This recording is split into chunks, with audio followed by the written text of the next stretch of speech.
ধসের সঙ্গে উপড়ে নেমে এসেছে বিশাল বিশাল গাছ, বিচ্ছিন্ন যোগাযোগ, ফুঁসছে নদী, রাস্তার উপর দিয়ে বইছে ঝর্ণার জল। বিশাল ধস নেমেছে রাস্তাতেও। উত্তরবঙ্গে বৃষ্টি ভোগান্তি চলছেই। ধসের জেরে কালিম্পংয়ে ফের অবরুদ্ধ 10 নম্বর জাতীয় সড়ক। ধসের জেরে গত 1 মাস বন্ধ ছিল শিলিগুড়ি থেকে দার্জিলিং কালিম্পং যাওয়ার এই জাতীয় সড়ক। বৃহস্পতিবার রাস্তা চালু হতে না হতে ফের ধসে যায় একাংশ, আটকে পড়ে বহু গাড়ি। ভারী বৃষ্টির জেরে রাতে ও সকালে নতুন করে ধস নামে কালিম্পংয়ে। তার জেরে 29 মাইল এলাকায় রাস্তা পুরোপুরি বন্ধ হয়ে যায়। কালিম্পং শিলিগুড়ি রুটে ব্যাহত হচ্ছে যান চলাচল। বিভিন্ন এলাকায় ধসের কারণে বিভিন্ন জায়গায় কিন্তু আমরা দেখতে পেলাম দফায় দফায় যে সমস্ত জায়গায় ধস পড়েছে সেই সমস্ত জায়গায় কিন্তু রাস্তায় গাড়ি আটকে গিয়েছে। প্রশাসনের তরফ থেকে টোটাল রাস্তা কিন্তু বন্ধ করে দেওয়া হয়েছে।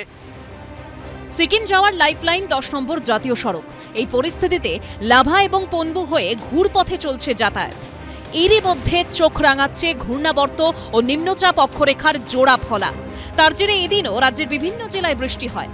আবহাওয়া দপ্তর জানিয়েছে গাঙ্গেয় পশ্চিমবঙ্গে সক্রিয় রয়েছে ঘূর্ণাবর্ত। অন্যদিকে বাংলা থেকে উত্তর পূর্ব বিহার পর্যন্ত বিস্তৃত রয়েছে নিম্নচাপ অক্ষরেখা। দুইয়ের প্রভাবে ভারী বৃষ্টির সম্ভাবনা রয়েছে পুরুলিয়া, পশ্চিম বর্ধমান, মুর্শিদাবাদ ও বীরভূমে। উত্তরবঙ্গে আলিপুরদুয়ার, জলপাইগুড়ি, দার্জিলিং ও কালিম্পংয়ে বিক্ষিপ্তভাবে ভারী বৃষ্টির পূর্বাভাস দিয়েছে আবহাওয়া দপ্তর। শনিবার থেকে দক্ষিণবঙ্গে বৃষ্টি কমবে বলে জানিয়েছে আবহাওয়া দপ্তর। অন্যদিকে উত্তরবঙ্গে রবিবার পর্যন্ত ভারী বৃষ্টি চলবে বলে জানানো হয়েছে পূর্বাভাসে। যোশীমঠের ভূমিধস চোখে আঙুল দিয়ে দেখিয়ে দিয়েছে প্রকৃতির কাছে মানুষ কতটা অসহায়।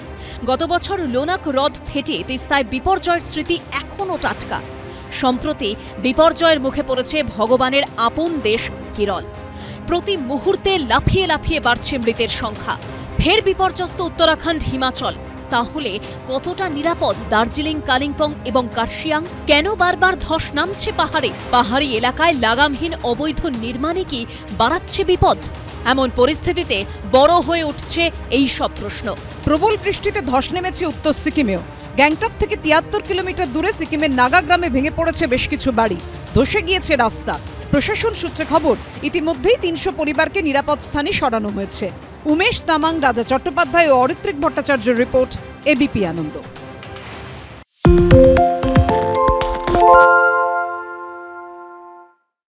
সত্য অন্তহীন, সত্যের খোঁজও তাই, সত্য সন্ধানে তাই আমরা অক্লান্ত, অকুতভয়। এবিপি আনন্দ নতুন ভাবনার প্রতীক, যা মনে মুক্ত, তথ্যে যুক্ত এবং যাবতীয় সীমানার বাঁধন থেকে মুক্ত।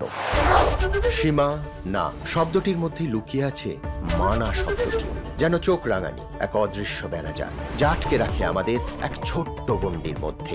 একমাত্র সঠিক খবরই গড়ে তুলবে এক মুক্ত সমাজ।